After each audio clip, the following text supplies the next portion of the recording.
Bismillahirrahmanirrahim. Assalamualaikum warahmatullahi wabarakatuh. Alhamdulillahirabbil alamin wa bihi nasta'inu ala umuri dunya waddin. Wassalatu wassalamu ala asyrafil anbiya'i wal mursalin wa ala alihi wa ashabihi ajmain. Amma ba'du. Alhamdulillah, pada kesempatan kali ini saya bisa kembali hadir untuk menyapa sahabat semua yang mudah-mudahan semua ada dalam keadaan sehat walafiat, tidak kurang suatu apapun. Mohon maaf saya bisa kembali hadir karena beberapa waktu ke belakang saya terkena musibah sakit ya, yang berurutan dari mulai sakit mah, kemudian asam urat, dan terakhir itu batuk, itu yang paling lama gitu ya. Jadi kemarin itu saya nggak bisa menyampaikan tafsir lanjutan surah An-Nisa. Dan insya Allah pada kesempatan kali ini kita akan lanjutkan kembali kajian surah An-Nisa, tafsir surah An-Nisa ayat yang keempat ya, karena kemarin baru sampai ayat yang ketiga. Seperti biasa, sebelum kita mulai, kita buka dulu dengan membaca doa pembuka. Bismillahirrahmanirrahim. Radina billahi robba wa bil islam idina wa bi muhammadin nabiyya wa rasula. Rabbana zidna ilman nafi'a warzuqna fahman wasi'a. Allahumma rzuqna fahman nabiyyin wa hifdzal mursalin wa ilhamal malaikatil muqarrabin birahmatika ya arhamar rahimin. Amin. Baik, kita baca dulu ayatnya, surah An-Nisa ayat yang keempat ya. Silahkan dibuka mushafnya. Surah An-Nisa ayat yang keempat. A'udzu billahi minasyaitonir rajim. Bismillahirrahmanirrahim. Wa atun nisaa sadaqatihinna nikhlah.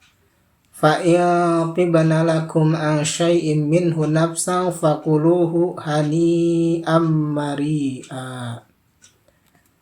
Kita terjemahkan dulu. Wa atun nisaa, dan berikanlah oleh kalian kepada perempuan-perempuan atau istri-istri, sadaqatihinna, yaitu sedekah-sedekah mereka, nihlah, yang apa itu nihlah itu kalau di sini dilihat pemberian yang penuh kerelaan ya. Jadi nihlah itu suatu pemberian yang penuh kerelaan diberikannya. Jadi berikanlah sedekah mereka yang didasari dengan penuh kerelaan. Fa intibna, maka jika mereka, si para istri itu, orang yang baik ya, jika mereka menyerahkan kepada kalian sebagian dari sedekahnya itu, nanti sedekah itu apa maksudnya ya, nanti dijelaskan dalam tafsirnya. Dan jika mereka itu perempuan-perempuan yang baik sehingga mau menyerahkan sebagiannya untuk kalian, akum an syai'in minhu, yaitu sesuatu dari pemberian sedekah itu, nafsan,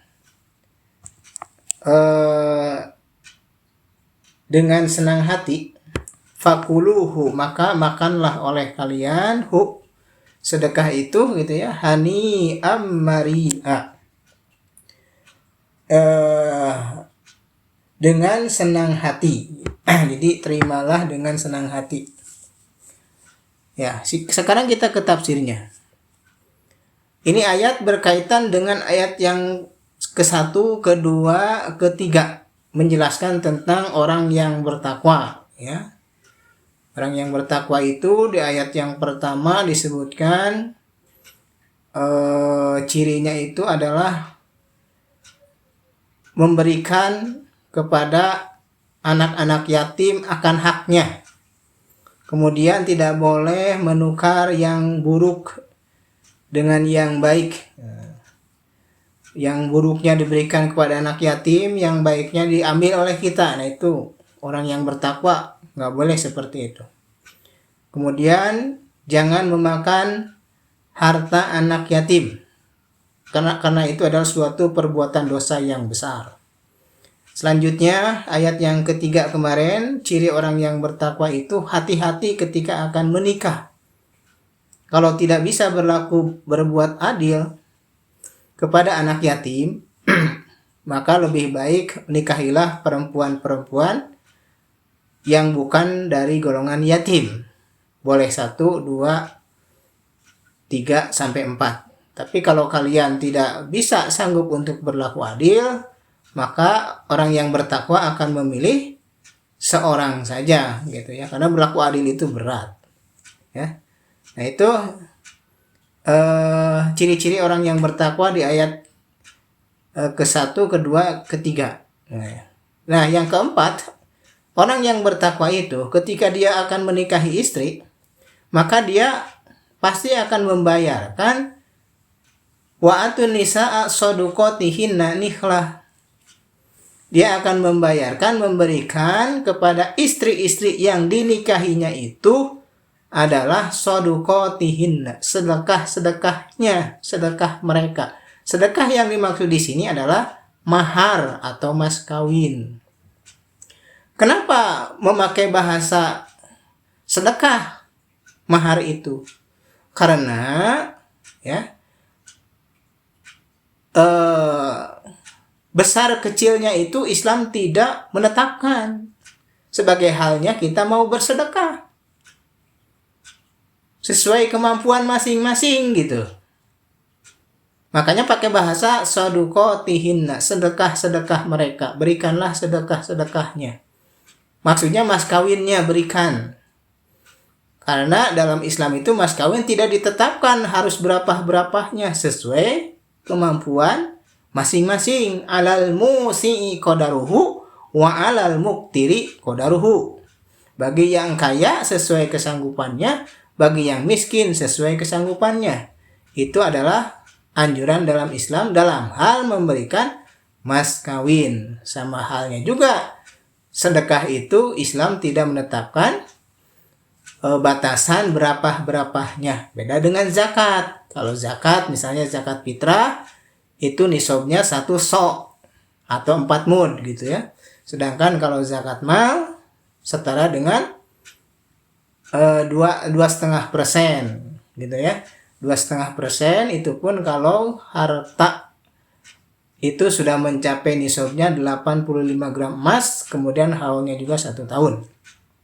Nah itu ditetapkan kalau zakat, baik zakat fitrah ataupun zakat mal. Tapi kalau sedekah yang sifatnya umum, yang sunnah gitu, maka itu Islam tidak memberikan batasan berapa saja. Silahkan boleh, mau 5.000 silahkan, mau 10.000 juga silahkan, mau 20.000 silahkan, mau 20 miliar juga ya silahkan, sesuai kemampuannya. Makanya mahar dalam ayat ini disebutkan dengan istilah shadaqah, ya, sedekah. Karena apa? Karena besar kecilnya tidak ditetapkan dalam Islam. Sesuai kesanggupan masing-masing si laki-laki yang akan menikahi istri. Yang jelas dia harus wajib menunaikan atau memberikan mas kawin itu kepada istri yang akan dinikahinya gitu ya. Nah kemudian fa in tibna lakum, maka jika mereka tibna itu mereka baik, dari toba, toyaba, yatibu, toyib gitu ya. Jika mereka itu wanita yang baik ya, fa in tibna lakum an syai'in minhu nafsan, kemudian dia rela memberikan sebagian mas kawinnya itu kepada si suami yang telah memberikannya. Misalnya berupa uang nih, ya, berupa uang 100.000 rupiah misal gitu ya, karena kesanggupannya itu 100.000. Nah kemudian sebagiannya dikasihkan 25.000 misalnya, ini misal gitu ya, atas kerelaan hati si istri, karena istri itu baik gitu ya. Maka kata Allah, fakuluhu hani'am mari'a, maka makan saja mas kawin yang diberikan oleh istri itu yang telah diberikan lagi kepada suami, maka silahkan nikmati hani'am mari'a dengan senang hati, silahkan, tidak berdosa. Artinya ketika si istri misalnya memberikan lagi mas kawin itu kepada suami dengan rela hati, maka terima saja. Gitu ya. Tidak menjadi dosa gitu bagi suami yang memakan harta berupa mas kawin dari pemberian si suami itu, gitu ya. Karena apa? Karena si istrinya tibna laku, mereka istri-istri yang baik begitu ya. Sehingga tafsiran di ayat ini yang pertama gitu ya. Kewajiban bagi seorang laki-laki ketika akan menikah harus memberikan mas kawin. Gitu ya, mahar. Itu wajib hukumnya. Besar kecilnya tadi itu tergantung kesanggupan masing-masing. Dalam Islam tidak memberatkan, yang jelas pernikahan itu yang paling utama, rumah tangga yang mawadah sakinah itu yang paling utama, bukan gede-gede mas kawin itu ya. Jangan sampai mas kawinnya gede tapi rumah tangga kan saminggu, nah gitu ya. Ini tidak nyunah yang seperti begini. Ya. Yang jelas sesuai kesanggupan, kemudian menjalani rumah tangga sampai akhir hayat, dikumpulkan nanti di surga, itu yang lebih baik rumah tangga itu. Bukan kawin cerai, bukan begitu. Nah, talak itu sesuatu yang dibenci oleh Allah meskipun halal hukumnya. Abghadul halal indallah at-talaq. Perkara yang sangat dibenci oleh Allah dalam hal yang halal itu adalah talak, cerai. Itu ya. Halal hukumnya tapi sangat dibenci oleh Allah, itulah talak. Maka dari itu jangan main-main dalam melakukan rumah tangga begitu ya, karena dalam Islam rumah tangga itu adalah ibadah, bukan tujuan utamanya, bukan ingin memperbanyak atau ingin punya keturunan, bukan, tetapi ini ibadah yang dicontohkan oleh Rasulullah Shallallahu Alaihi Wasallam. Kalau sudah ibadah maka aturannya harus mengikuti aturan Allah. Kenapa? Setiap perbuatan suami atau istri dalam melakukan hubungan rumah tangga itu akan punya nilai ibadah dan mendapatkan pahala yang sangat besar itu. Bukan main dalam Islam itu melakukan hubungan rumah tangga, tapi step-stepnya itu harus diawali dari mulai nador, kemudian mengkhitbah atau melamar sampai ke jenjang pernikahan, kemudian setelah itu menjalin hubungan rumah tangga gitu ya. Nah, itu harus dipahami betul bagaimana berumah tangga dalam Islam. Nah, itu mungkin tafsir dari surah An-Nisa ayat yang keempat. Sekali lagi, jadi kewajiban seorang suami ketika menikahi istri itu harus memberikan mas kawin.